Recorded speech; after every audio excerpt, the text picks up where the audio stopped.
Welcome to Feminist Question Time, brought to you by Women's Declaration International, the leading global organisation defending women's sex-based rights against the threats posed by gender identity ideology.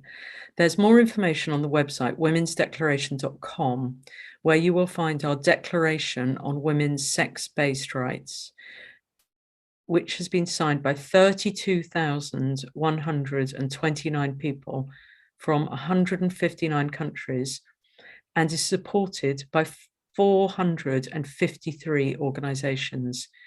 We have over 100 volunteer activists, including 53 country contacts, engaged in defending women's rights.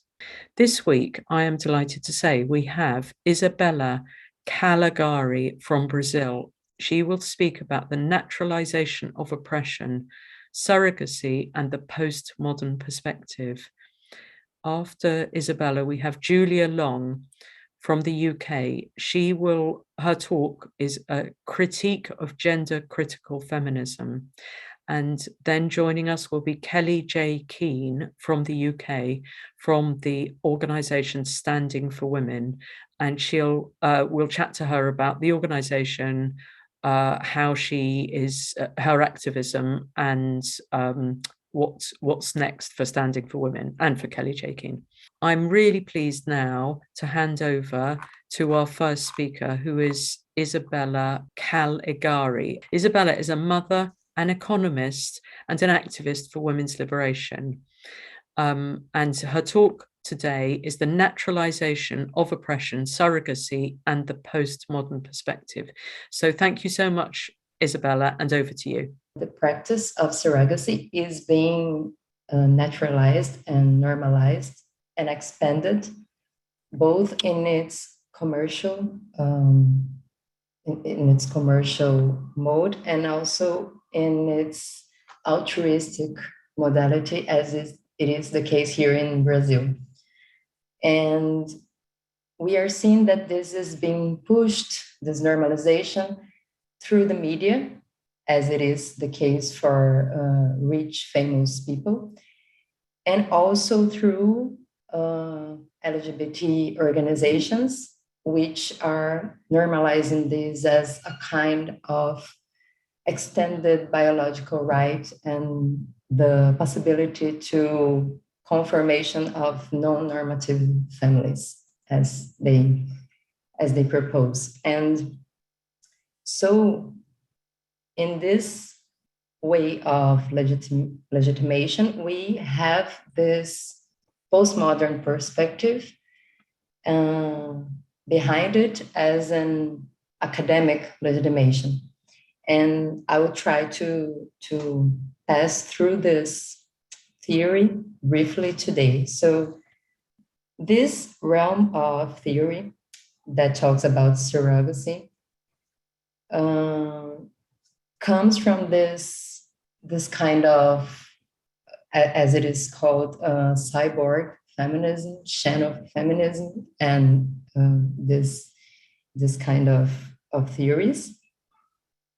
And they can make a kind of arrangement of some so-called Marxist concepts, which become really misplaced to justify surrogacy as a means to liberation and from actually this new world of non-normative families. And so that is the case of some recent books on this field. So it is curious because this path of theorizing starts from a radical defense of abortion and a radical defense of surrogacy as gestational work, which can be directly put together with this notion of sex work, as it is obvious. And so when we see this kind of radical defense of abortion, it comes from a place where gestation in human species is considered inherently dangerous and risky. So this is the premise, which, from my point of view, is already a transhumanist perspective, because it is like we as a species, as biological beings, need almost inherently this help from the medical complex and the medical industry. Although these theorists, they also make a praise to the kind of midwifery that we have. So it is a bit contradictory, but as it is made in the work of Preciado, for example, and other queer theorists, it is like everything can be labeled as technology. So from the grassroots kind of work and education that is made to just gestate with minimal medical interventions possible, it is considered a technology. And also this great futurist techno-utopian things is also considered technology. So although in the theory they sometimes make this assumption that women should have access to the best medical care possible with minimal intervention, I think that the way the queer theory frames everything as a kind of technology, it is like they say everything is gender technology, right? So they put everything in the same place, and this puts the feminist critic really really impossible to be made, because we have always made this critic of the beauty complex, for example, or the beauty industry standards that are put on women. And if this is technology in the same way of, I don't know, gender expression or clothes or things like that, it makes the critic really impossible to be made. So I think the same happens here. It's kind of this step forward in surrogacy. It is considered only one more step forward in everything that is already happening in common pregnancy and birth. Like, it is only one step more of technology. And I think this also eliminates the kind of quality leap that we make from here, because if feminism, midwifery, and so on was already criticizing the cesarean industry, for example, we have to criticize even further the surrogacy, because of not only the interventions in women's body, but everything else that is involved. But these theorists, they put only they put as if feminists were not criticizing motherhood and pregnancy and everything that is involved upon women and this industry, and they are just criticizing from now on because of commercialization, which is definitely not the case. But commercialization puts even further oppression upon women.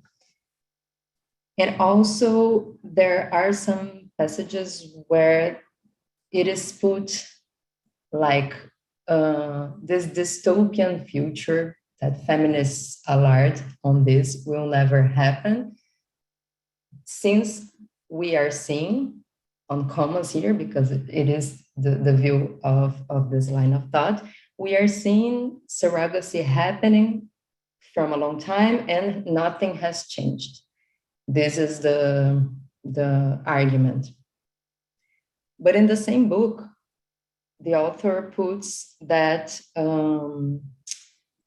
it has changed a lot, because if in the 1980s, surrogacy was mainly done through someone close to you that you knew from work or from workplace or from your neighborhood, now it is transnational, and it is handled to people, to wealthier people that are buying lots of babies. So this is not just a quantity issue, it's changing qualitatively also. And if it becomes totally widespread and normalized, it will definitely change the quality of women life in general, and it will put oppression further on us.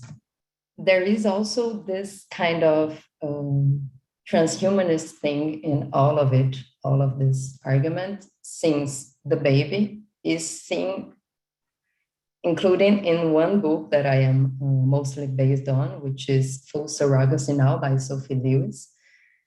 The baby, the fetus, is seen as a kind of cancer inside the mother, and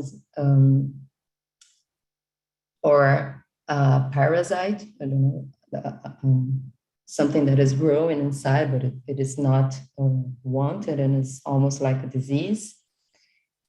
And also the baby separation from the mother is considered totally normal and even desirable in this future of non-normative families, non-nuclear bourgeois heterosexual families. So this separation from the baby is put forward as the whole queer theory is putting forward this embodiment, this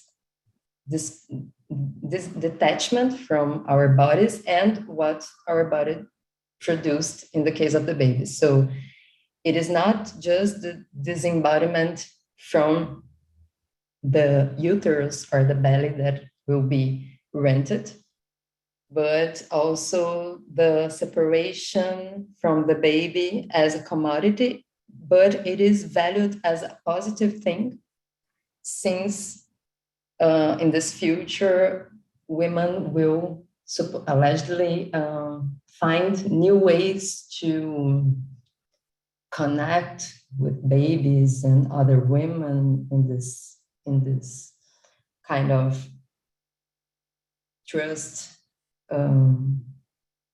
and help ways that they help one another. And it forgets that it is already happening in this altruistic modality.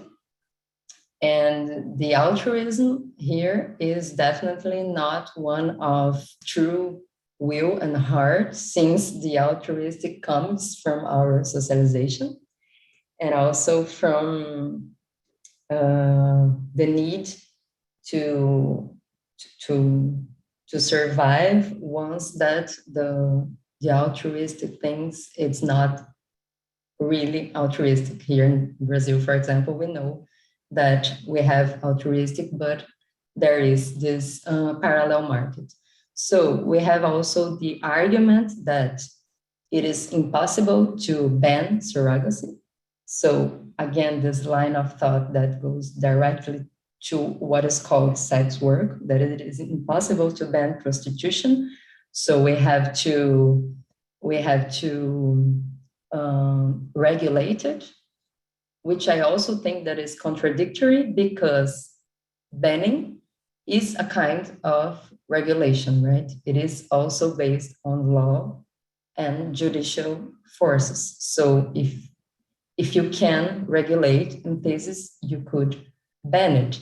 And then some examples are put on, like Cambodian, which allegedly got the surrogate mothers on jail for it, and they were the persecuted ones.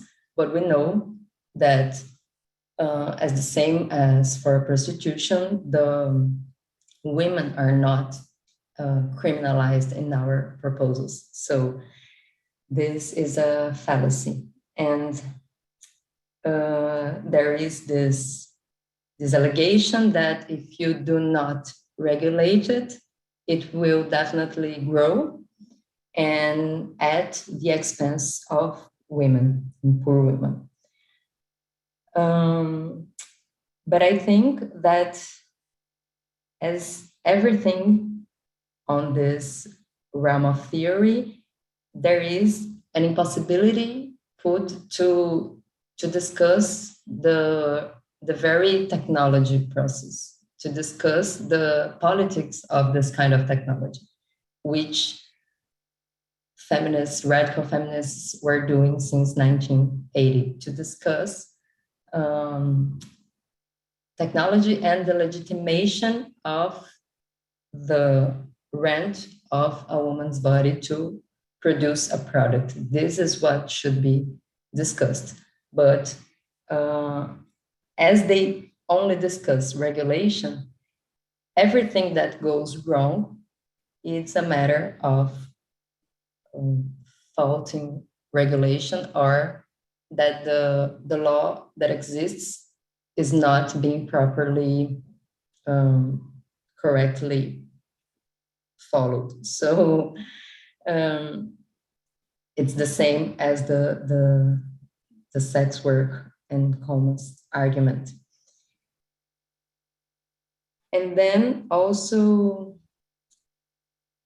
I trace the parallel with the gender ideology in many ways, because first, the defense of this comes not only from the place where it is just a work, but also of this place of defense of a bodily autonomy, but that is detached from an oppression analysis. So bodily autonomy is the word that is the expression that is used here to defend abortion and also to defend surrogacy. And this author, for example, defends also the blocking of puberty in children in the same ground. So I think it's very important. The two things here we as feminists have to look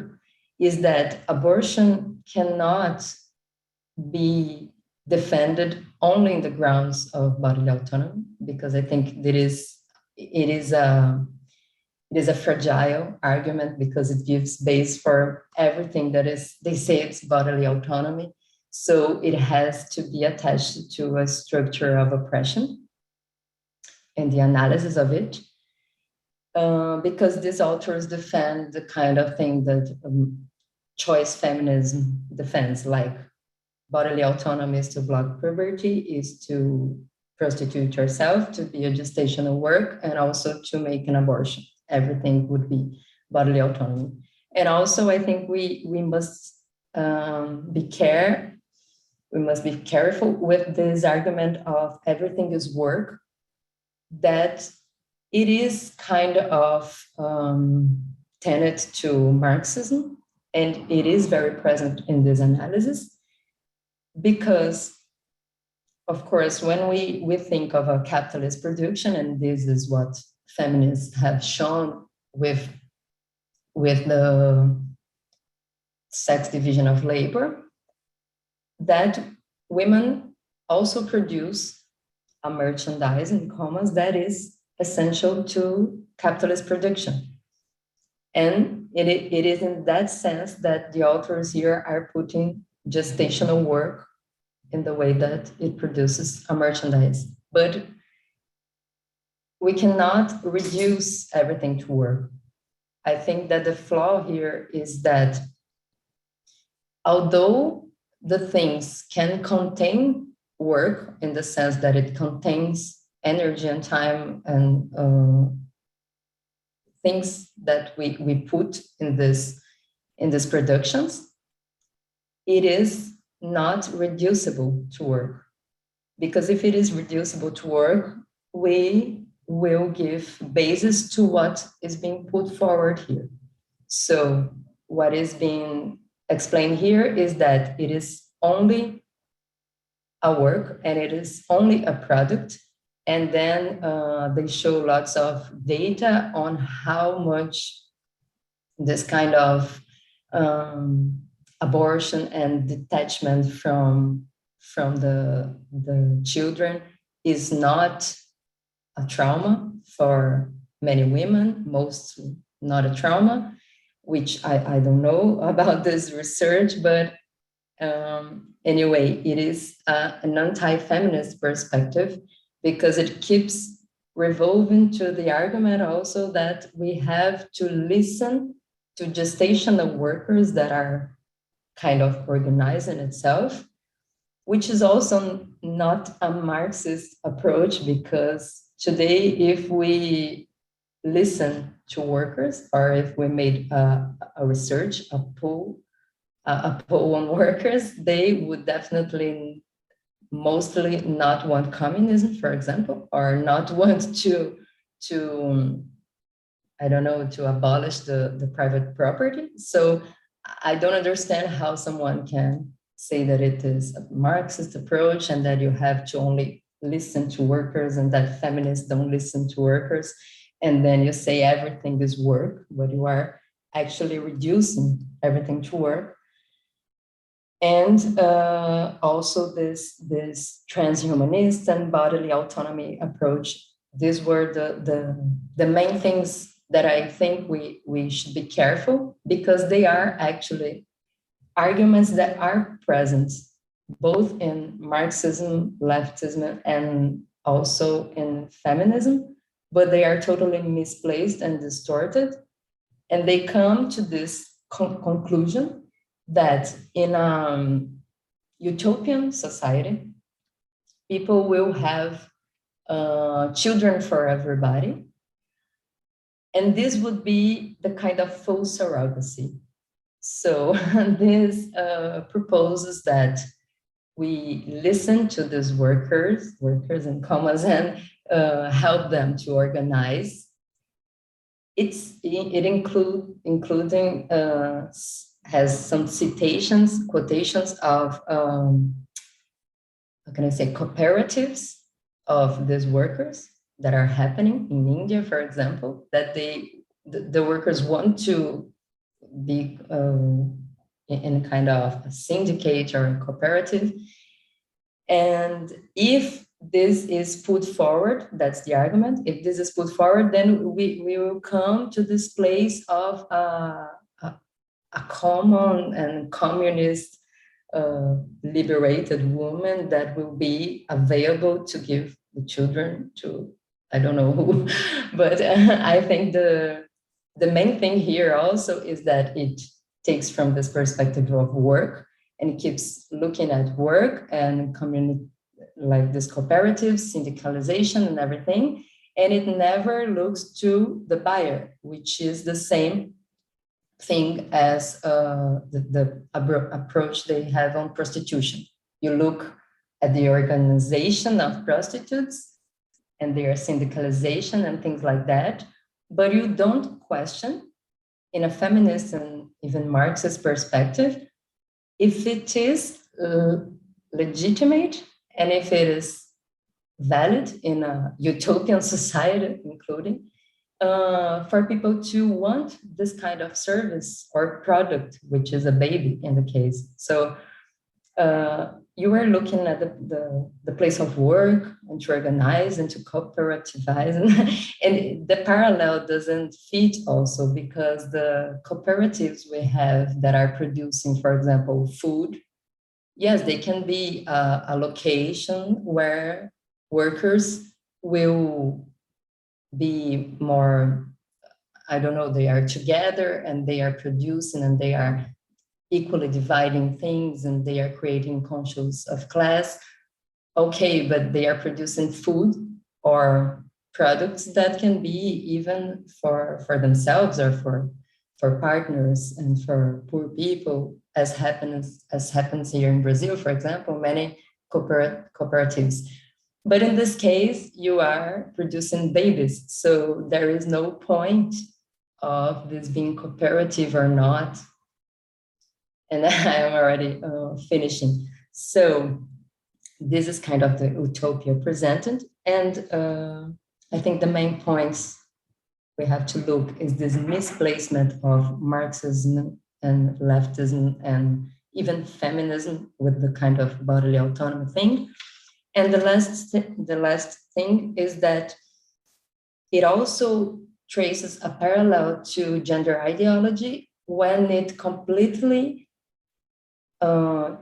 changes and invert the focus of oppression. So as in gender ideology, the problem starts to be the sex in itself. And people start to look the abolition of sex as if sex was a problem, biology was a problem, and gender becomes reified, and the proposal is to reinvent gender and achieve some kind of utopia through gender and abolishing sex.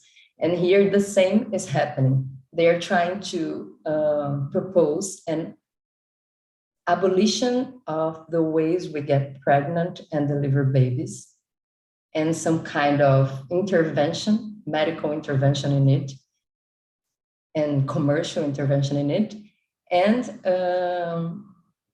not and reinventing and reification. There is a reification of surrogacy. Like if surrogacy was not the problem, but the way that we make babies and biology had to be changed in this future, in this utopian future, through surrogacy. So it is the same. It is like the sex has to be changed, as we're seeing now, and the gender reinvented. The same thing is happening here. The surrogacy is reinvented, and the pregnancy and biology becomes a problem in itself. If you have published, so we're having some people saying about your economic analysis, and if you have published work that they can, or if your talk today was published, that we can give people the PDF of it. And then also, if you would like to add something that a question that's come up, Isabella. I haven't yet published this. I am studying this and intend to publish about surrogacy from an economist perspective. But my main references here were this book from Sophie Lewis, Full Surrogacy Now, and also the things that are related to this, which is Dialectic of Sex from Sulamith Firestone, and Cyborg Manifesto from Donna Haraway, which is not directly for about surrogacy, but everything seems to come from that place of cyborg thing. And from the radical perspective, I have used Renate Klein, Surrogacy, a Human Rights Violation, and Woman as Wombs from Janice Raymond. And those were my main references from now. What I would like to add, I have seen in the chat, is the thing about alienation. Someone have asked, like, how come you see this, the person making the argument, right?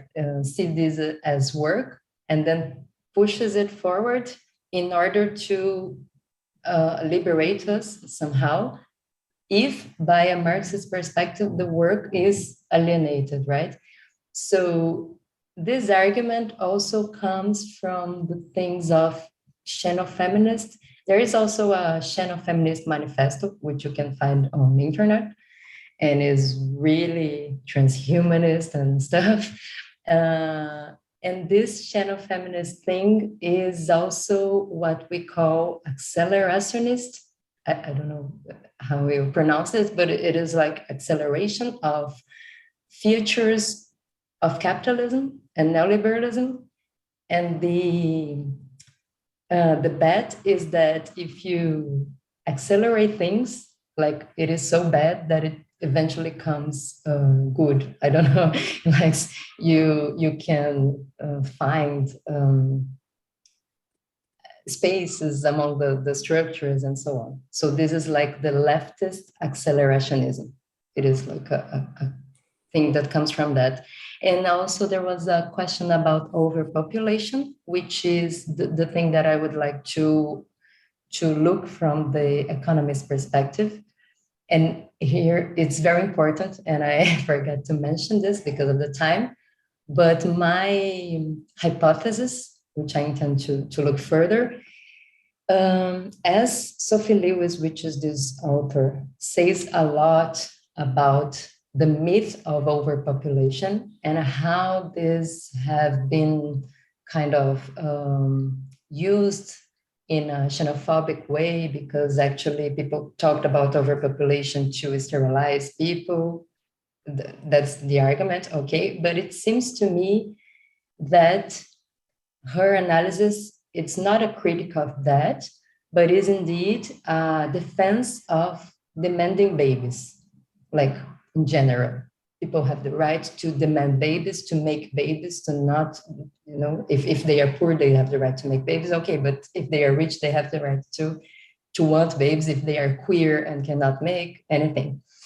That's the point. That's the argument. And so I have this hypothesis, which also links to another question, that we are in truly a civilization crisis, capitalist crisis of huge proportions. And this is being pushed also from the perspective of population control, which is not population control, but population incentivization, because I have seen many leaders, European leaders, Chinese leaders, trying to incentivize people to have more children ineffectively. It is not working.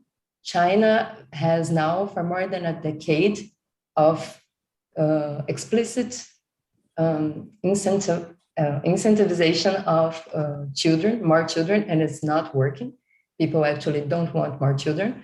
So I see this as totally connected with the loss of reproductive rights, the loss of the right to abortion in the United States. So it seems like two opposite things, like one from the right and one from the left, but both of them are like incentivizing more babies. And this would be necessary, in my point of view, because capitalism not only needs poor people working, but also needs consumers. So you need a brutal mass of people, which ones will be explored and will be demonetized. They don't have the money, and other ones will keep the demand side, keep going. So right now we have demand crisis. We have people that are very impoverished. So you don't have enough people to explore and to consume. We're now going to hear from Dr. Julia Long. So Julia Long is a lesbian feminist with a background in research and campaigning and against male violence, who is now focused on building women's community, growing veggies, and living the revolution now. What I'm going to be talking about is I will talk about this term, this this incarnation of feminism called gender critical feminism, but I'm mainly going to be looking at that through a focus on Holly Lawford Smith's book of the same name, Gender Critical Feminism. There's a few reasons for that. Firstly, because I have already done a talk some time ago where I was talking kind of fairly generally about what I think are some of the problems and issues with gender critical feminism. So I didn't just want to repeat that. And also because I think the publication of Holly's book is obviously very significant in that it's going to have a far, it's going to have quite a far and wide reach. It's published by Oxford University Press, so it's going to be, you know, going into all the sort of academic institutions, and I think it's going to be seen as a very authoritative account, and so therefore I think it's definitely worth engaging with her main kind of premise and arguments there. I know that Holly has also spoken about the book on one of the Radical Feminist Perspective sessions, along with Caroline Norma and with Jo. So I think that's really good that she did that. And I very much hope that what I'm going to say here is taken in the spirit of a dialogue and also as a way of building on analysis kind of across the board from a radical feminist perspective, and also maybe, you know, building from some of what Holly does in the book. I am going to be making some, you know, quite serious critical points about what I think are the problems with kind of broadly the politics of the book, because I do think there are substantial problems with that, but it's very much in the spirit of looking at what those politics are and where we can go with that in terms of a dialogue and sort of going forward.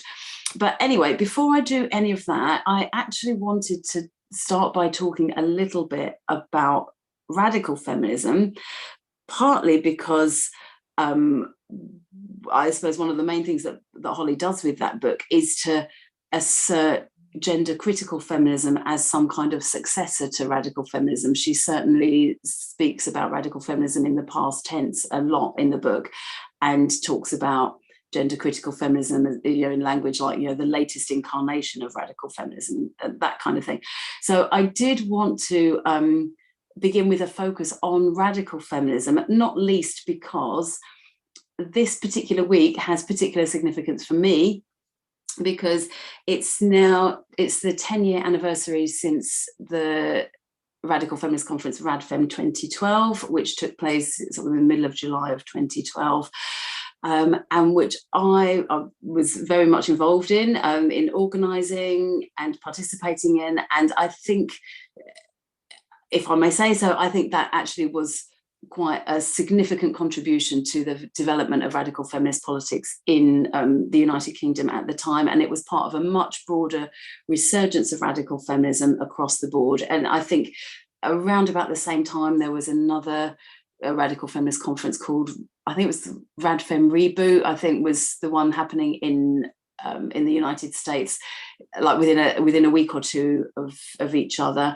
And there were other conferences that also went on in the United States and in Australia at the same time. And then there were a number of conferences in the following years in the UK, including RadFem 2013, FemiFest, RabFems Resist, a small conference on radical feminist perspectives on transgenderism in 2014, the much bigger Thinking Differently conference. And actually, again, speaking of anniversaries, it's the 6th anniversary of that conference today. It was Saturday, the 16th of July, 2016.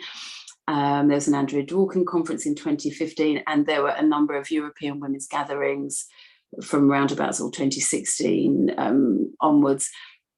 So anyway, I'm rattling through all of those just to say that radical feminism, I think, is very much alive. And I think the Women's Declaration International and sort of related projects and initiatives are very much indicative of that.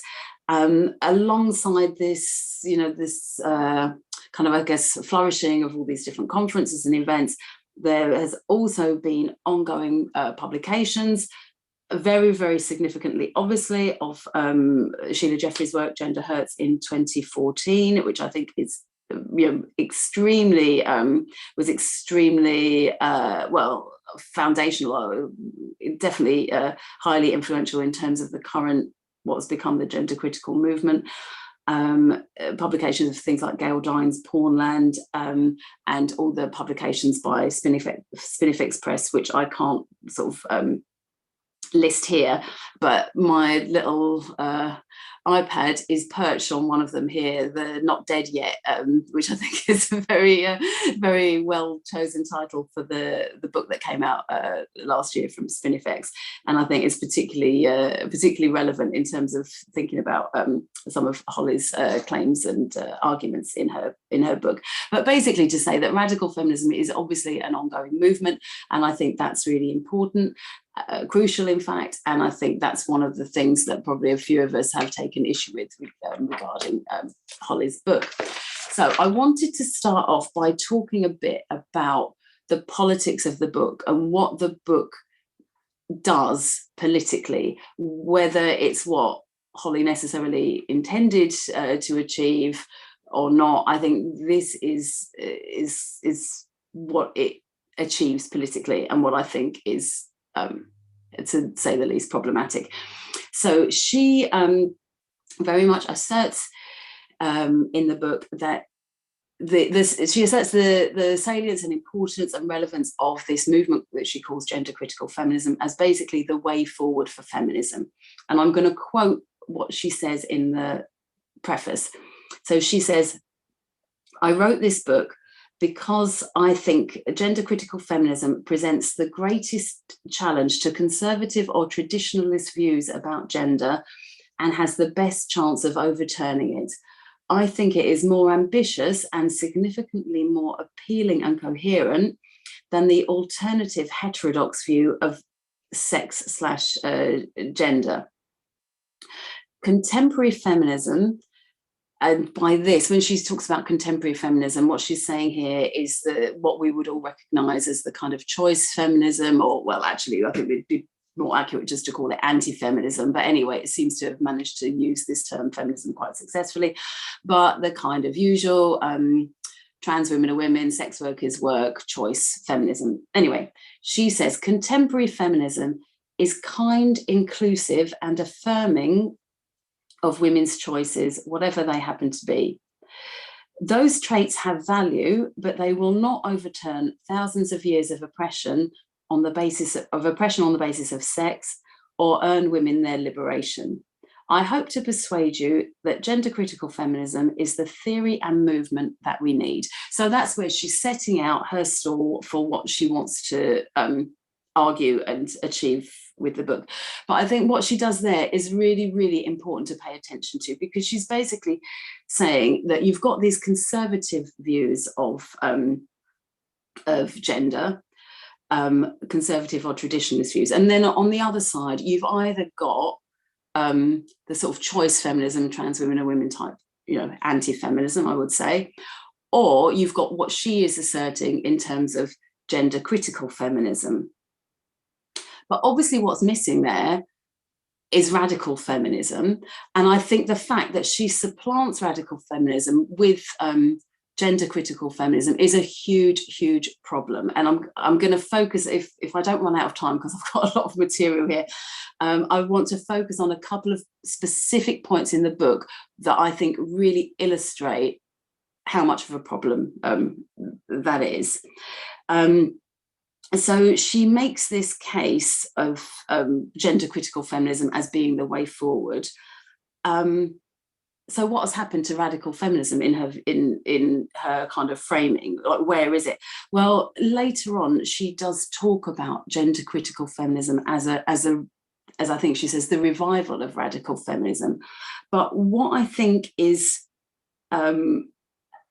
so problematic about that is that some of the claims that she makes and some of the things that she asserts around gender critical feminism simply are at odds with radical feminism and actually don't in any way reflect a radical feminist analysis.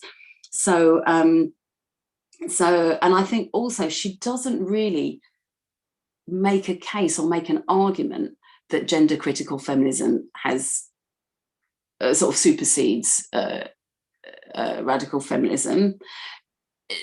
She tends to assert it as a given that this is the case and this is where we are, which I think does a huge disservice to radical feminism. She doesn't really, as I say, she doesn't really engage that and make the argument in the way that she engages with what we could misname as choice feminism, which I would just say is straightforward anti-feminism.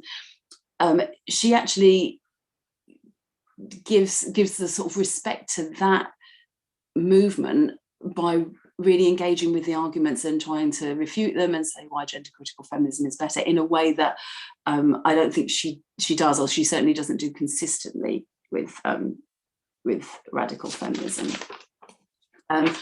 So I think what the book actually, the politics of the book, what it achieves politically, I think is very, very serious, and I think very, very damaging actually in terms of the way that she kind of consigns radical feminism to the past. And I was thinking that if I was going to, and I'm not saying she's doing this intentionally at all, but if I was going to set out to undermine a political movement, I think what I wouldn't do is write a book about it that really engages with its ideas and arguing why it's wrong, or that kind of thing, because actually that in some ways might actually just give more impetus to it, or maybe serve to validate it in some way. But I think probably what I would do if I really wanted to undermine a movement, I would perhaps pay homage to some of its early thinkers and scholars, and Holly definitely does that in this book. There's, I think probably one of the strongest, or maybe the strongest part, is the early section where she really does engage with some of the early radical feminist thinkers. But I think I would constantly refer to it in the past tense. I think I would kind of assert and assume its demise rather than argue for it. I would assert and assume that it's being replaced by another movement. I would probably use phrases about this other movement to suggest that it's the latest incarnation of the movement that I want to undermine. I would fail to engage with its current actors in terms of groups and individuals.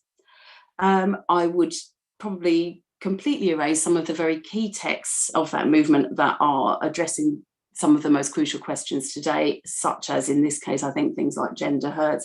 I think she does briefly refer to the transsexual empire.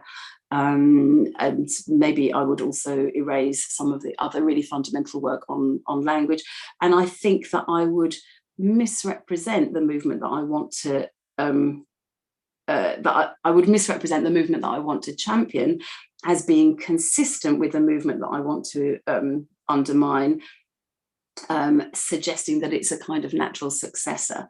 And I think in doing that, whether intentional or not, I think that those kind of strategies, which I see her doing in the book, seriously actually undermines radical feminism as a movement, which I think is a really, really serious problem of the book. As I say, even though I have no doubt that Holly was writing with the best of intentions, and there is definitely, some pretty impressive scholarship in the book as well. But overall, I think that what the book does is consign radical feminism to the past and suggest that it's all been replaced by what I don't think at all is a revival of radical feminism. I don't think gender critical feminism is that. And I think it's particularly problematic given that it's been a book that has been produced within sort of, I know Holly works, within an academic context. So it was published by the Oxford University Press. It's going to, reach into the academic libraries, into the syllabuses, etc. And I think it's going to, we know already that within academic settings, radical feminism has in large part already been pretty much eradicated or misrepresented or eliminated, and the key texts don't get onto onto reading lists, etc. So I think that this, as it is at the moment, the publication of this book is a really serious problem, or the politics of that book is a really serious problem. I do think that the work on the early radical feminist thinkers is valuable, but I think the problem is that it's all spoken about as being in the past. And I'm going to talk a little bit about one of the sections where she talks about what gender critical feminism leaves behind in terms of radical feminist ideas. So I'm going to start then by talking a bit about what I think is one of the main problems of the book, certainly from my perspective. I know that Holly was writing in the Australian context. I think she's at the University of Melbourne. I'm very much looking from a English, British, UK context. And one of the things that I found really a problem about the book is that her assertion that gender critical feminism is this kind of natural successor of radical feminism, and it comes out of radical feminism. It just, from what I can see, it just does not map onto the UK situation at all. If we look at some of the main groups and dominant voices in the UK context, groups like obviously Women's Place UK, Fair Play for Women, some of the others, the voices like those who've written books like Helen Joyce, Kathleen Stock, etc. These groups and individuals definitely aren't coming from a radical feminist politics or political background. They're coming, sometimes they're coming from socialist feminist backgrounds. Sometimes they're coming, are still very much involved with socialist feminism. Sometimes I think they're coming from a more kind of classical sort of liberal type background. Some of the groups I would say seem to me to be coming from quite an apolitical background, but are just concerned about maybe have been sort of mobilised because of the threat to women's rights and women's spaces, etc. I do want to mention, I can actually, I've got it on gallery view, so I can see Kelly J there. I do want to mention Standing for Women here, and I'm sure Kelly J will be speaking about her coining of what I think is a rather brilliant term of feminism, which sets one of the many things, I guess, which sets that particular group, Standing for Women, apart from some of the others. But certainly, so I'm not really talking about Standing for Women here. I'm definitely not talking about Women's Declaration or Lesbian Rights Alliance or Get the L Out, which we can see are very much part of a radical feminist tradition. But in terms of some of the main voices now that are associated with this term, gender critical feminism, I really don't think that this idea that it's come from radical feminism maps on to the picture at all. Maybe I do think that radical feminism, because some of that early work by radical feminists has certainly, I think, served as a kind of galvanizing factor for some of these groups. You could certainly see the influence of radical feminism there, but they're not coming from a radical feminist tradition, and they don't follow radical feminist kind of principles and analysis. So that's one thing that I think is, I just don't think it works. I don't think it kind of maps on in that way.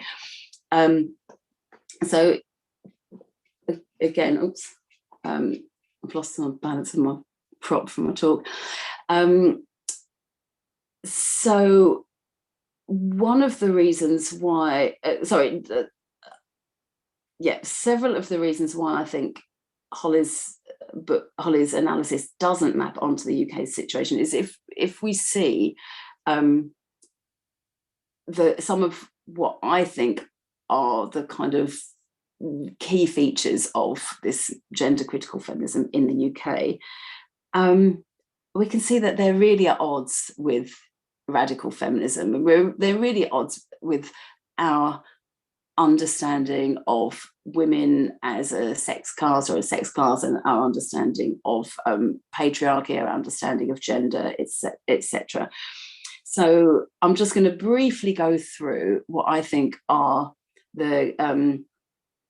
some of the really sort of identifying features of gender critical feminism, and I think it speaks for itself as to why this hasn't come from radical feminism. So first of all, in the UK, most of the groups, like some of the ones I've mentioned, and most of the kind of what I might call mainstream gender critical groups, are not fundamentally opposed to transgenderism.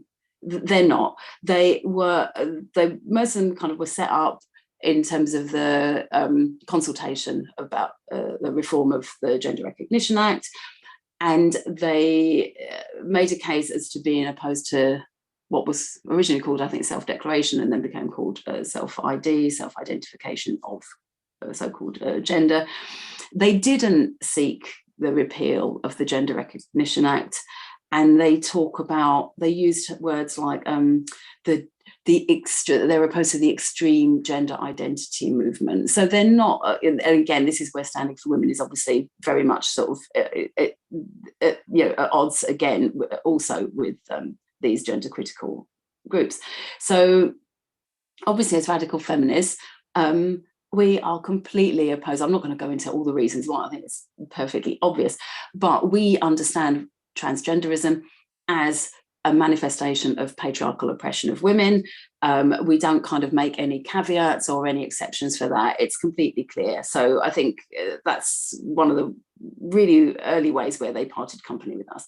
We also don't actually believe that transgenderism is a thing. We understand it as a patriarchal ideology, but we don't think there's such a thing as a trans person, a trans child, a trans woman, that there's such a thing as transphobia. So we are not going to qualify anything we say by starting off by saying I'm not transphobic or I support transgender rights, which a lot of the gender critical movement does, and the kind of thing that Holly does also in this book. I'm going to have to, even though I know you've given me lots of time, Joe, I'm going to have to cut some of this out. So I'll just kind of list some of these things, I think, because I think we can maybe talk about them a bit more in the chat, and they've probably been really well rehearsed in this context anyway. So obviously, we radical feminists have no truck with this notion of true trans, which again, I think is also a euphemism, because it's actually used as a kind of another Trojan horse to allow men to come and speak as some version of not being men, whether that's as a transsexual or a trans woman without the space between the two words, this kind of thing. So, but the gender critical groups and individuals very much, and we can see this in their work, in their events, in their contributions on social media, we can see that they make this exception about men, which actually means that what they do is that they shoehorn men into the arena as supposed allies and spokespeople for our movement. Another thing that some of the gender critical feminist groups what their politics is about a very strong affiliation with the left and about prioritizing men on the left. And I think they've been so concerned to try and win over their male, I don't know what we call them, male companions or male antagonists, whoever, on the left, is that they prioritize that over their responsibility to not gaslight women. I think that's one of the things that I've seen over and over again. So they will use language that placates men on the left at the expense of not being completely honest and truthful and straightforward with other women. Very briefly, I know I've said a number of times before, I think the term itself, gender critical feminism, is clearly not reflective of a radical feminist politics, because we would not say that we are critical of gender. We would say that we thoroughly reject gender, or that we are gender abolitionists. I don't think any one of us would use the term patriarchy critical. So why would we use the term gender critical? As Leah Keith observed recently, we wouldn't say slavery critical. So I think the fact that term is used by these groups and individuals is in itself illustrative of their distance, political distance from us. And also, as I've observed before, I find that much of what comes under the rubric of gender critical feminism actually isn't even really that critical of gender in terms of the radical feminist analysis of femininity, of heterosexuality, of, you know, this kind of broader issues around gender. That is not really to be found, and it's certainly something I think that gets also erased in Holly's book. So I think for all of these reasons, it doesn't. Her argument that gender critical feminism comes from radical feminism or is a natural successor to it doesn't really work. I haven't got time to go into this particularly, but I did just want to mention, obviously in recent days, weeks, there's been a lot of talk from the gender critical groups about, once again, about this creating a narrative about working with the right, all these dangers about working with the right. I don't remember Holly. I think Holly does talk about this a bit in her book, but I just wanted to address some of the things that have been that I think are sort of going around at the moment in terms of UK gender critical feminism. It seems to me, from what I've seen of some of this stuff, and I haven't necessarily seen all of it, but I think what is being done is that there's this kind of spectre that's being created that is trying to create kind of quite an extended fear of association with, I don't know, probably with certain individuals or certain groups, because of these dangers of working with the right, so to speak, and who these groups are and what they're about, and how dangerous they are for for women, for women's rights. Now, I'm not going to talk about the US context, but I will talk about the UK context, and I've really got all of this endless kind of verbiage about it is really making me ask three questions. For a start, I'm not even going to talk about the rights or wrongs of it, but I'm just going to ask, for a start, all of this verbiage around how terrible it is to work with the right and how dangerous these groups are. I wonder who is actually working with the right in this way that is kind of being set up as given. Like, if these groups are, which I really haven't seen any evidence, I don't even know quite who is being referred to here. Like, if they are, what does this involve, and how is any kind of this kind of an alliance or supposed alliance? What is actually happening, and how is it actually promoting anti-woman interests? Because I think they're very short on saying that, but what they're very strong on doing is kind of whipping up a kind of scaremongering type thing. Yeah, there's another bit there that I'm just going to have to skip.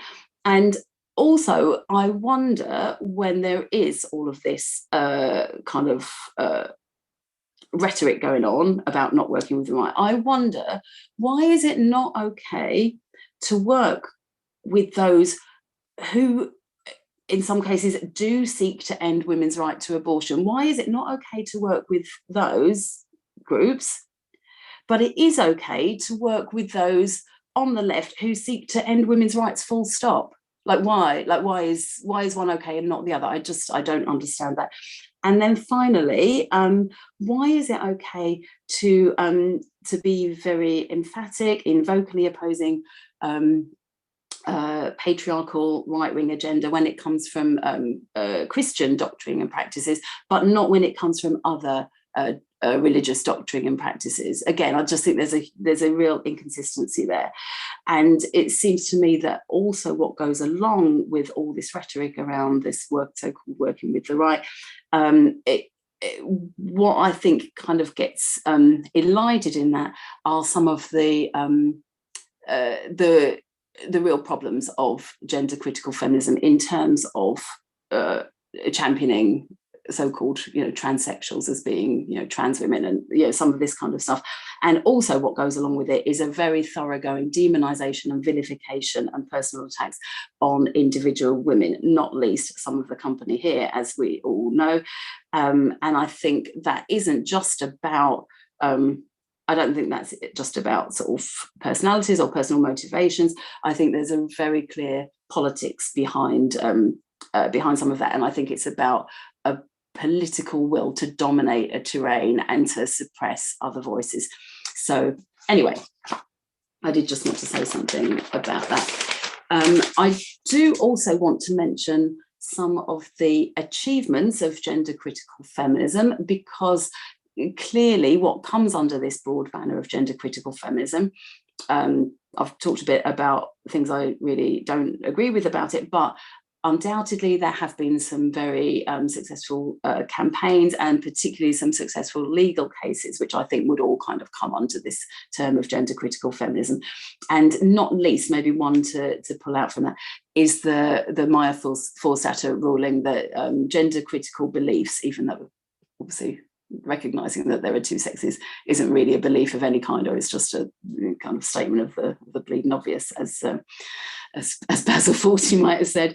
But I think the ruling that gender critical beliefs are worthy of respect in a democratic society is something that is absolutely invaluable, and it's invaluable to many of us in our workplaces and in other contexts. That is really important. And the fact that there were findings of discrimination against Maya Forstater because she held those beliefs, I think is again hugely important. So I'm really, I don't want to underplay any of these big achievements, and there are sort of plenty of others as well.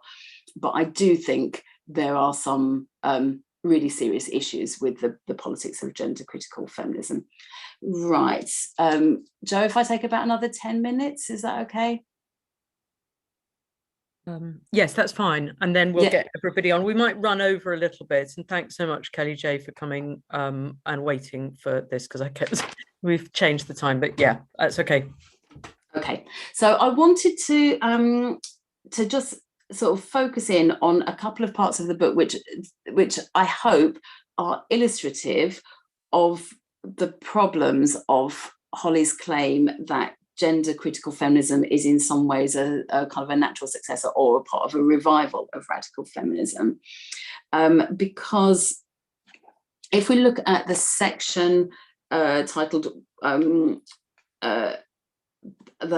like the idea, radical feminist ideas that gender critical feminism leaves behind, I want to look at what she says there about the ideas around the politics of lesbianism and the politics of separatism. So if we hold in our minds that what she's saying is that basically radical feminism is no more, and we've now got this thing called gender critical feminism, let's have a look at what she says here about lesbianism. She says, gender critical feminism is supportive of lesbianism, but it has no commitments that make it unacceptable or a betrayal for women to have sexual or romantic relationships with men. So she kind of frames it as, in a way, a bit of a kind of choice feminist issue. Gender critical feminism is supportive, but it's not interested in saying that it's kind of unacceptable or a betrayal.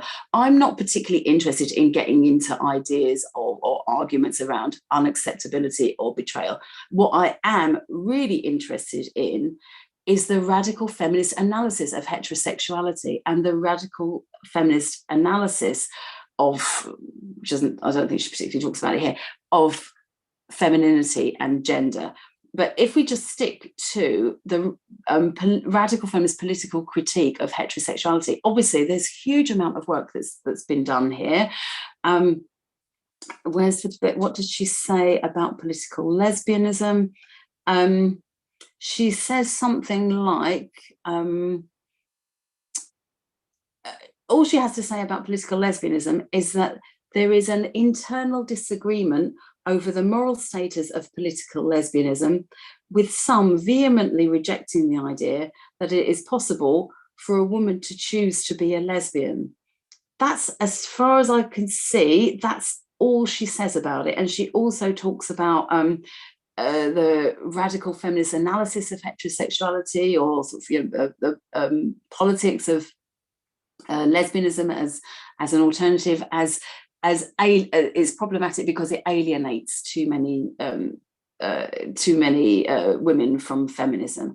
So she basically wipes out the critique of heterosexuality, the importance of that critique, and the crucial insight of radical feminists that there's nothing inevitable about heterosexuality, and any woman can be a lesbian. She just dismisses that. And I think in particular, again, maybe if I'm sure Sheila has some contributions to make to this in the chat, but what we've seen, you know, particularly with the Korean feminists and others, is a huge revival of interest in lesbianism, lesbian feminism, political lesbianism. And so if Holly is saying that gender critical feminism is replacing radical feminism, she's basically totally eliminating one of the most crucial aspects of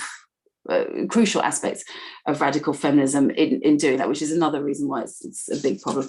Similarly, I won't go into the section on separatism. I guess it's kind of parallel, but I will go into it, even though I'm pushed for time, because I think it's really, really important.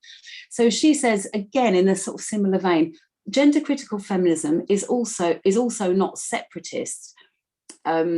Is also not separatist more generally when it comes to feminist theory of activism. Gender critical feminists will generally work with men and appreciate the support of male allies.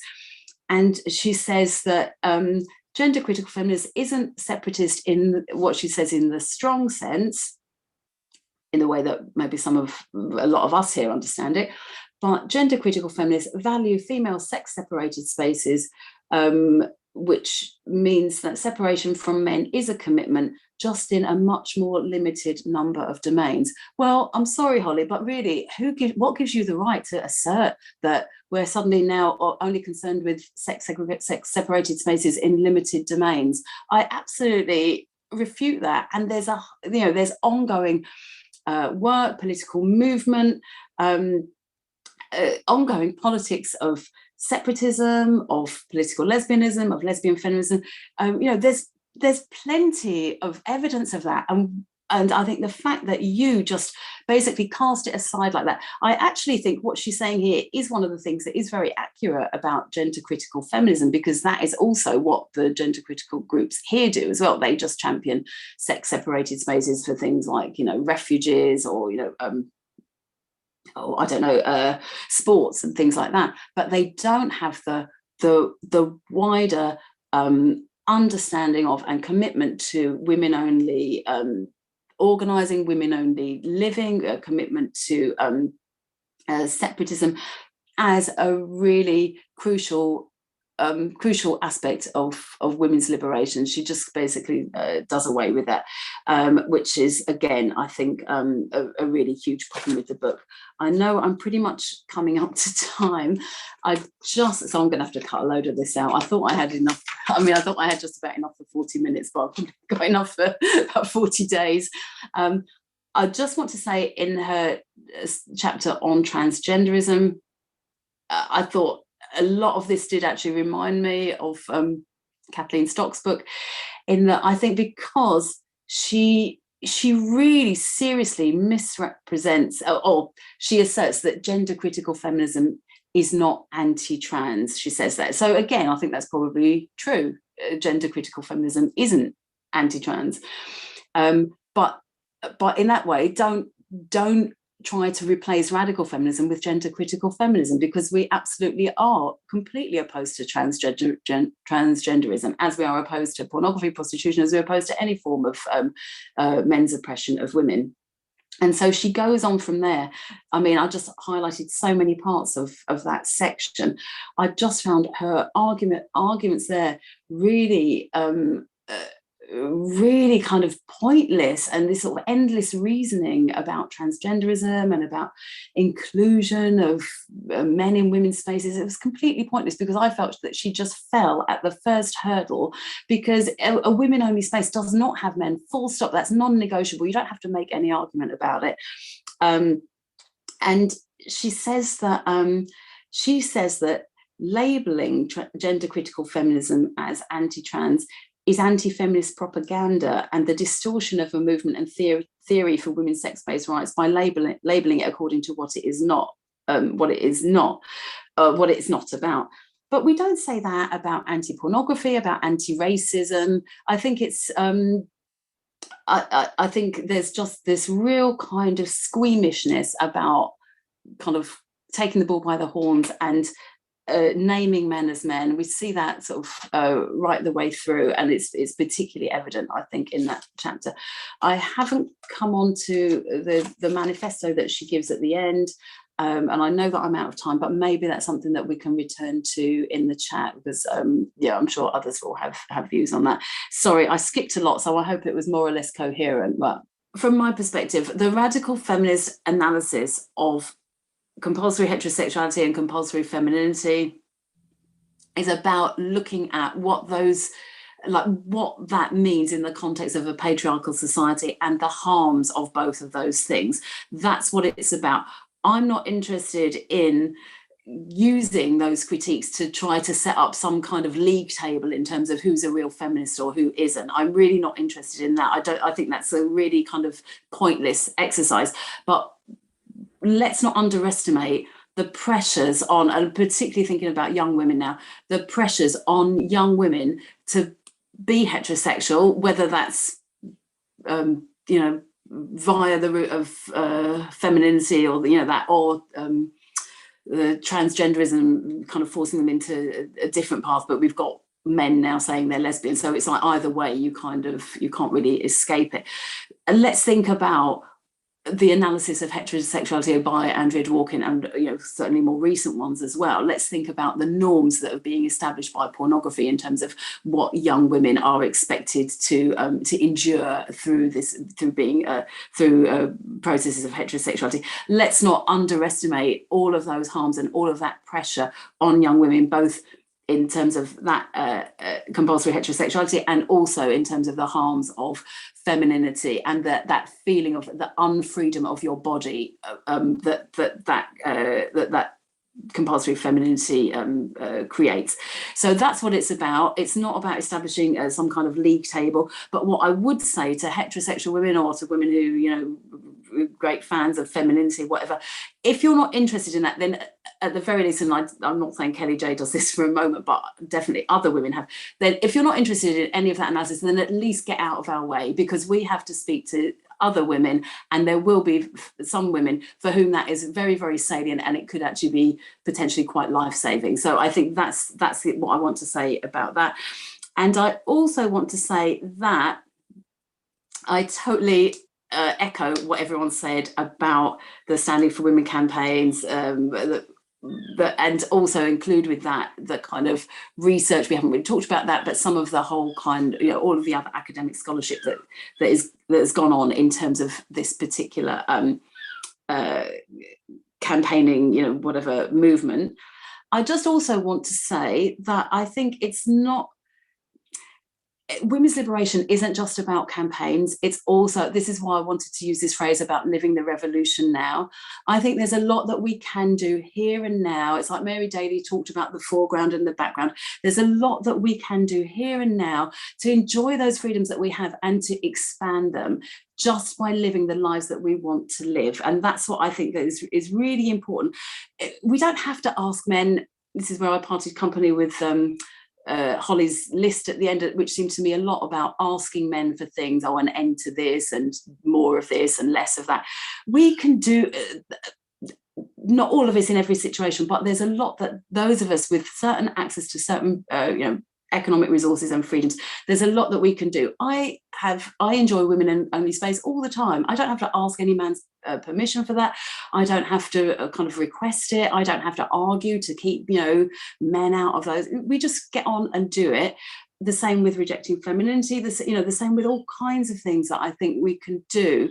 And so for me, it is very much about just who we are, the lives we want to live. If we want something, I remember it said at the last Mishfest that I attended, if you want something, then create it and then defend it come hell or high water. And there's all kinds of things that we can do within that doesn't necessarily sit under a campaign or scholarship or kind of activism, but just in terms of living the lives that we want to live. So Kelly J. Keane, aka Posy Parker, is the founder of Standing for Women, a global women's rights campaign group. She is a woman a mother of 4, and a free speech advocate. She first came into the public eye when interviewed under caution by the British police for speaking out about the transitioning of children on Twitter, and is famous for her adult human female t-shirts. Kelly J. Keen's YouTube channel has 53,000 subscribers, and a recent clip of her quip, "I'm not a vet, but I know what a dog is," got 25.5 million views on TikTok. And I wrote, I've got this, got this together and put it ready for today about 4 days ago. And since then, since 4 days ago, Kelly J has started phone-ins on her YouTube channel, which is just fantastic. It's so creative, it's absolutely brilliant, and it's so obviously the right thing to do to have these phone-ins. It's just brilliant. And I mean, just every week, Kelly J is coming up with new fantastic ideas. And then there's this idea of feminism, which is again very, very interesting. Now, so Kelly J is going to give a short talk, and then will be space for questions. Put questions in the Q&A, and then we'll get Kelly J to answer some of the questions. You have space, and then also get Julia and Isabella on to have a bit of a chat. So thank you so much for coming, Kelly J, and over to you. Well, Julia's here, and also Sheila is in the chat. It's thanks to their perspectives that I was able to really get to grips with this issue very, very early on. And I'm absolutely privileged to consider both of those women my friends. But along with Venice Allen, Julia and I went for a trip that we paid for. It wasn't with Nazi gold after all. And we went to Washington to meet up with some of the other women in the chat, Leah Keith and Kara Dansky. And we sort of formed our friendships there. And it was on that trip that Julia really managed to sink much of her perspective into my tiny brain, and it stayed forevermore. And Julia is responsible for convincing Brendan O'Neill not to use the euphemistically, ridiculously called preferred pronouns, or what I might just call straight up lies.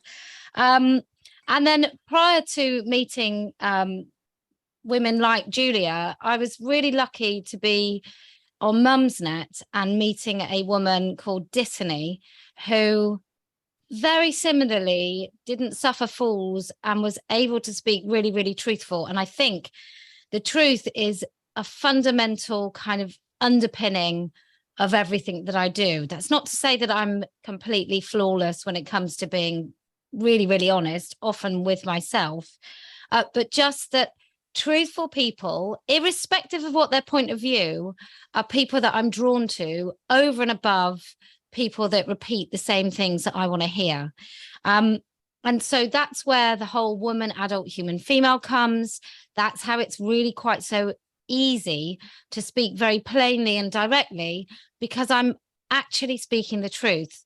And I think when we talk about gender critical, even as an expression, number one, I think gender is the most ridiculous word that I can't even tell you what it means, besides a lot of things to a lot of people, and not all of those people will think exactly the same thing about this word.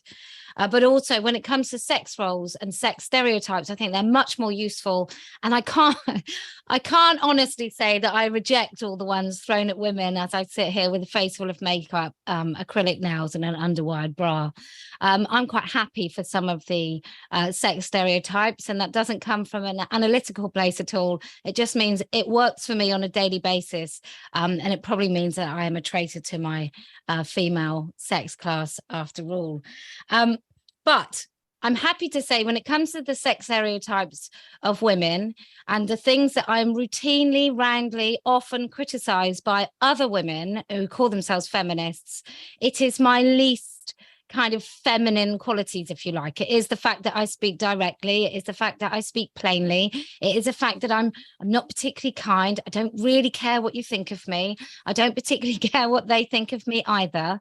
And I think this means that I am not remotely stuck in some sort of feminine, submissive role, despite the fact that I also stayed at home with my children, despite the fact that I was weirdly called a housewife. I don't remember doing any housework during those years. But all of those things, it's completely ironic that the women who call themselves feminist, who put it in their bios, who maybe even craft their entire profession around this particular word, will act in a way that is really routinely very unfeminist when it comes to their criticisms of me and whether or not I dye my hair. And also the way that I behave. And then I'm going to come on to the right. I don't care how a woman votes. I don't care what her political beliefs are. I don't care. As far as I'm concerned, when I'm fighting for women's rights, which I feel is a lofty term for what it is that I do, which is just stand and speak the truth. But when I speak on behalf of myself, hopefully to other women, I am speaking to all women. I saw somebody in the chat today, which I think, shame on you, frankly, is that she said, I will not fight for women on the right. Well, I will. And there is absolutely nothing that anybody can do that will make me think that that is not a good thing. Because even if I was the most dyed-in-the-wool lefty, which I'm not anymore, but even if I was, I would still want to protect women over and above any single one of my political beliefs or their political beliefs. I simply don't understand this division that is man-made. And I mean man in the way like man, penis man. It's a man-made division that only serves against women. It doesn't help any of us to decide that before we are women, we are something else, some other allegiance, some other political persuasion. And often at the top of these pyramids of political persuasion are men benefiting from it. So I just simply don't get why any woman would work against other women in that way.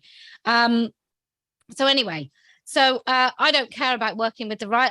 I would take money from the devil himself if it meant that we didn't actually mutilate another child, or we didn't shut another woman's space, or we didn't exclude another woman from public or even private sometimes life on the basis of allowing men in those spaces and within those groups. For example, on Facebook, there are endometriosis groups, or there are even stillbirth groups where there are fetishy AGPs in those spaces pretending to be women. So until that stops, I don't stop. And I hope it means that all women, on the basis that I'm a nobody, I'm just an ordinary person, which then makes me sound like I think I'm extraordinary by telling you that I'm ordinary. But I'm just like a regular, normal woman, like anybody else who just said, well, actually, I'm not going to have it. I didn't do it by committee. I didn't do it by collaboration. I'm not asking for permission. I just decided that I wanted to do something, and I am doing it. And I implore any single one of you with any grave criticisms about what it is that I do, who I speak to, how I work, you are more than welcome to eclipse me or just do your own small thing and forget that I completely exist and do your own work. I think that is the best way to shut me up and stop me doing anything. So what I've decided to do is to have a non-hierarchical kind of place in which women can gather. And that is our Speakers Corner events. And they are phenomenal. And anyone can speak about anything they like. And we do say women first.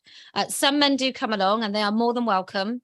I feel that this is our movement. It annoys me. In the free speech movement, there's barely a woman in it. And so I do feel that this is our movement, whatever it is. I'm happy just to call it a women's movement, to be quite honest, because I think that encompasses everything. And then I do now Turf Talk Tuesdays, which is a phone in. And, you know, we had a woman who's just left the NHS after 20 years, and she rang and spoke. She's a lesbian, and she just watched LGBT, which we all know to be T, right? She's just watched this pride movement, this male-dominated movement just come in and totally gaslight the entire institution of the NHS, and she's finally had enough. We also got a woman who'd been in care, who worries about what's happening to children in care. And these are just, there's something really quite magical about listening to ordinary people, heartfelt, tell you, tell me, tell all of us just what is happening in their lives. And I think that is far more powerful. And I've been to some of these talks, I'm sure you all have, where there are sort of celebrated pedestal women sat at the front, and everybody sort of has to sit and listen. Well, that isn't something that I particularly enjoy going to, which is why it's great that this chat is so lively. I don't particularly enjoy going to those sort of very stuffy events. And I think women like to be talked to, not at, and talked with and spoken with and collaborated with, so that they feel that they own part of this movement.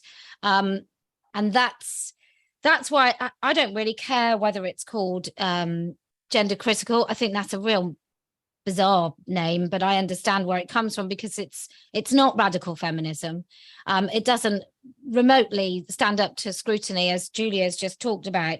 And who am I to talk about it? I've barely got any qualifications at all as a woman, let alone as a radical feminist. But when it comes to any of this, I think a woman's movement is what it is. And that is the biggest qualifier. That's why we came up with feminism at Standing for Women, because it simply was just understanding what a female is and being able to put us first. Because all too often in whatever movement, whether it's anti-racism, whether it's the climate, whatever movement women are in, if it doesn't have women in the title, and even sometimes if it does, or even if it has feminism in the title, it manages to center men. And that is just something that I'm just not happy to do. Whether I'm heterosexual, patriarchy, trad wife, or just simply somebody taking coin from the Heritage Foundation, neither of which are true. But even if it was, I think it's just fundamental that we are allowed to say that women are enough, and we are allowed to center women without caveats, without explanation, and without asking for permission. So I do believe that's something that we do here at Standing for Women. And I think that's something that I do, because I rarely ask permission for anyone, from anyone, for anything. So moving forward, we do Speakers Corner at the last Sunday of every month. And then mid-month, we try and go to somewhere completely different, where we know that for some women, it's just simply not affordable, both time-wise or financially, to come to London. And so we will, these are the cities that we're doing. 18th of September is, we've already got 300 women committed to come into the event in Brighton. The more the merrier. We know the trans activists will come. We practically extend a very warm invite to each and every one of them. But you women, you have to come. We'll also be seeing Newcastle, Plymouth, Cardiff and Birmingham are some other cities that we are planning. But if you want a voice and you feel that it's very difficult to get one and nobody is listening, then I promise you at Standing for Women, we will offer you the microphone. We will offer you our YouTube audience.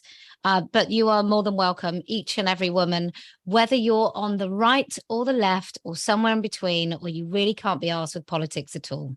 How do you keep going? And also, where do you get your ideas from? Now, you said a little bit from, you've got some ideas from a few other women, Julia Long and Sheila Jeffries, and the woman on Mumsnet. But where do you work out your ideas? Because you're so creative.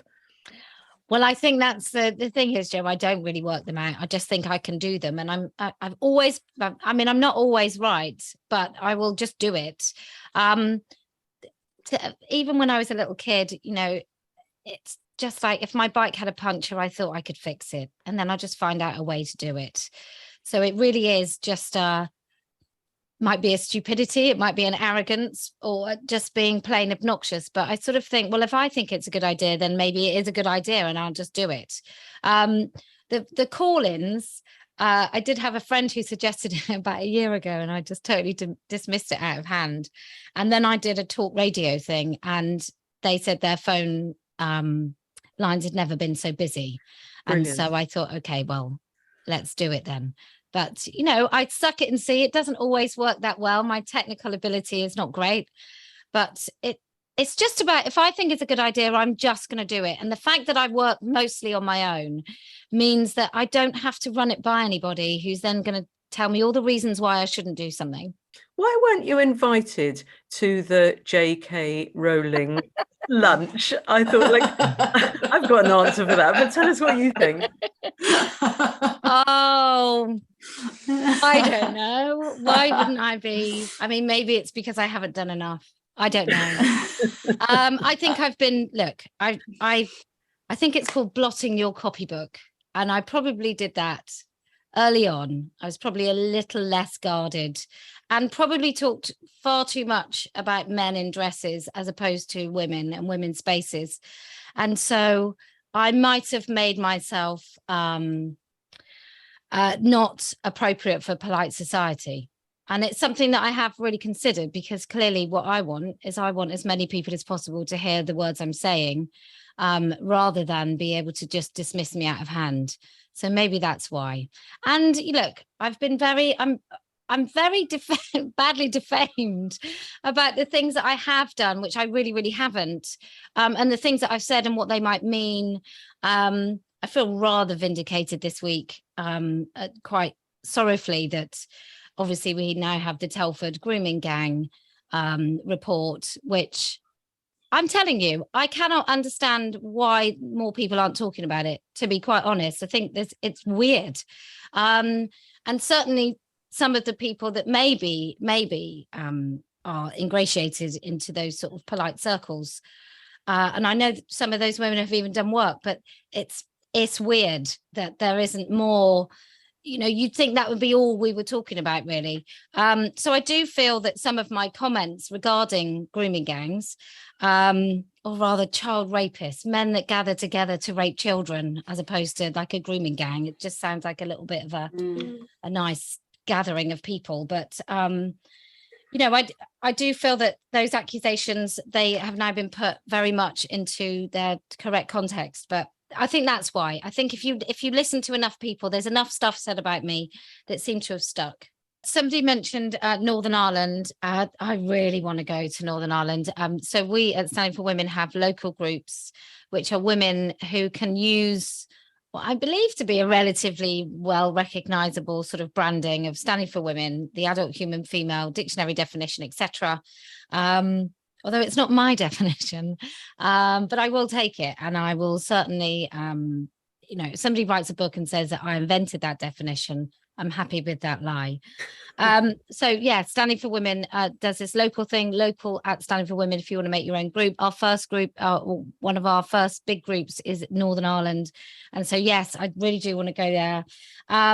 Also, just to let everybody know, sorry to use this as an announcement, on the 31st of July, we've got the Economist coming to film as part of their Culture Wars documentary. They're going to come and film Speaker's Corner. So if you want to be involved in that, that would be great. As far as, I'm just going to return to those comments with Julia.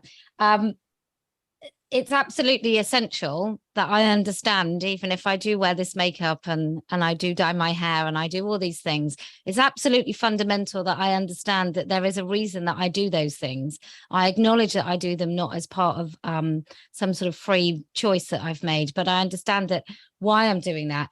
And I absolutely agree that, and I'm not speaking for anybody here, just myself, but young women now, I caught a glimpse of, the hell on earth that is Love Island. I don't even know how it's become a program, but you sort of catch a little glimpse of that and you think, by God, there needs to be some antidote to that, where girls are, I know people in sexual health clinics who are seeing girls come in, and they are girls still, with bacterial infections, where they are stripping themselves of every single minute bit of body hair, and it's really frightening. So it's really scary. That's why I think I may not have the courage to live by radical feminism, and I really, really don't. I think it probably does take an awful lot of courage to step out of our indoctrination, but I think it would be a crying shame if we didn't at least campaign to get radical feminism put into schools. So these, they can get transgenderism into schools, right? We can even talk about kink in schools. Apparently that needs to go on the PSHE, but I think feminism, certainly radical feminism, would be a dirty word. So that is something that Standing for Women, we have talked about. I wouldn't be in charge of that. That would be ridiculous. But I certainly think that it would be a valuable campaign to get radical feminism into schools so that girls at least have a choice. But I won't wax lyrical about that because it would make me somewhat of a hypocrite. But yes, do come to the Speakers Corners event. Do try and do your activism on your own. Don't wait for permission, women. You'll be waiting a mighty long time until someone tells you that what you have to say is valuable enough to take up some space in other people's heads. And I'm happy to say I seem to live rent-free in many a feminist head these days.